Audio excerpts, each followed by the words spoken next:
on the exterior, he's charming and he seems in control and he's playful and he's mischievous, almost provocative. But I think he's alone and he's incapable of trust and he's almost dismissive of the idea of human connection. Tom Hiddleston, yo, Loki season 2 was off the chain. By far the best Disney Plus, I feel best Disney Plus content on that channel. I loved it. Now, this series sees Loki, of course. This series sees Loki at his most vulnerable, facing hard truths about his character and finding his family and friends. I wanted to know, was there any particular book or music or research material that you found helpful conveying some of these themes throughout the season? Well, yes, there was actually. I mean, it's we were drawing on so much of the last 14 years of my life as Loki and all those movies and all those, the work of those directors and those writers. Actually, it's important to say that that the screenwriters of those films, from Don Payne, who wrote the first Thor movie, all the way up to Michael Waldron, who wrote season 1, and Eric Martin, who wrote season 2. But something I talked very early on to Eric Martin about, and Kevin Wright, our producer, was the Four Quartets by T.S. Eliot, which is, I think, one of the most extraordinary pieces of writing in English literature about, well, it's just an extraordinary piece of writing in its own right. But it happens to be about time and reality and the past and confronting the past in order to live in the present and move into the future. And these ideas of meaning and purpose. And Eliot wrote it in the wake of the Second World War, I think, as a way to try and make sense of that collective suffering. Sure. But it's very abstract. And so obviously the historical context is interesting if that's where your curiosity lies, but it's so abstract that it's really how you choose to interpret it, because I think it's very profound. And there are lines in it which became almost riffs that we would quote in development. The first 4 lines, I think, read, time present and time past are both perhaps present in time future, and time future contained in time past. In episode 1, Loki's time slipping between the past and the present and future. There was but in Little Gidding, which is the 4th quartet, there's a passage which reads like this: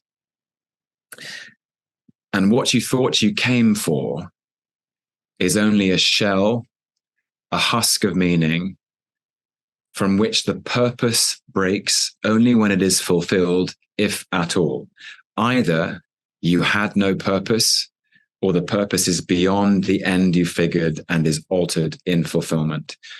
And there was this passage about purpose, which seemed to resonate with me as regards to Loki, this character who came down to Earth in Avengers and says to Nick Fury, "I am Loki of Asgard and I am burdened with glorious purpose."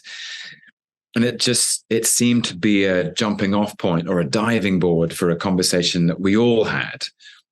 Eric Martin, the head writer, Kevin Wright, our executive producer, Justin Benson, Erin Moorhead, Dan DeLue, and Casper Farahani, our directors.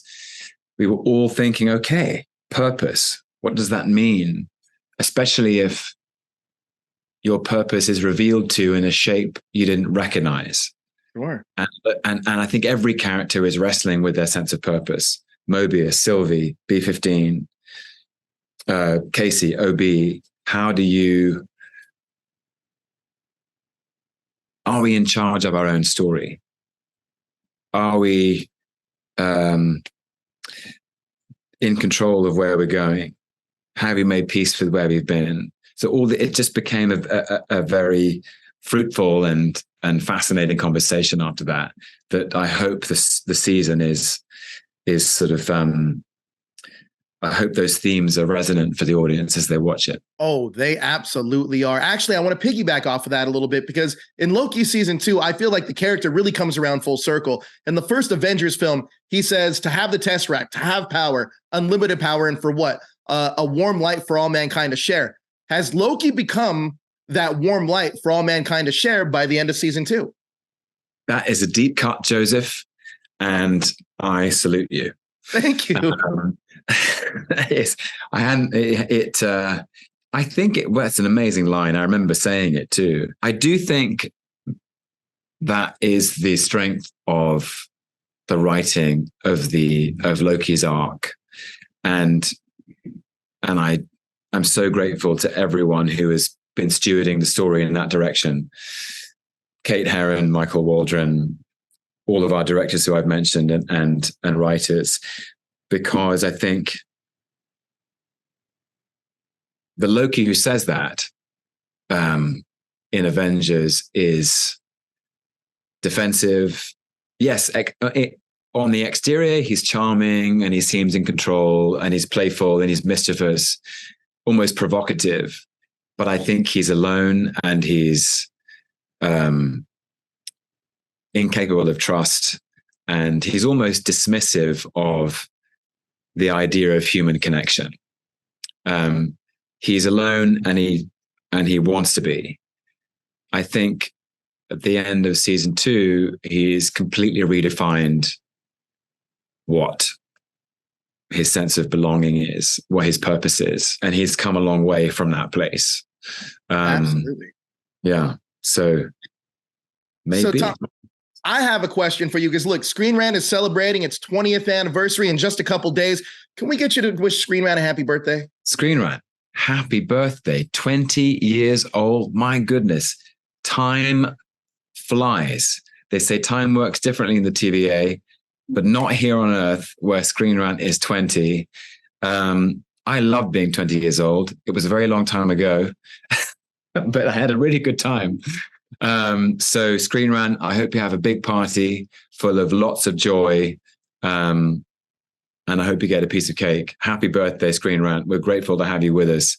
And thank you for talking to me on your 20th birthday. Look, Tom, you are incredible. This series is incredible. The last question I have for you is, do you think Thor would recognize Loki at this point in his life now? It's a really good question. I think they would be very surprised by each other. In some ways, Thor and Loki have never been further apart, but they're also closer together. They've been through so much. They've been confronted by so much. They've had to endure so much and suffer so much. But it's curious, isn't it? It's curious if people change, if people move on, if they're brave enough to make peace with the past and acknowledge their mistakes and missteps. Sometimes those closest to you find it hardest to accept that you're different, that they cling to older versions of you somehow. It would definitely be an interesting conversation. One that I'd love to see, Tom. Well, listen, thank you so much for your time. Loki season 2, the Loki series is just incredible. I feel it transcends the superhero genre. It is so thought-provoking. I absolutely love it. From performances, directing, writing, production design, it had it all. Thank you so much for your time, Tom. I appreciate it. I appreciate it.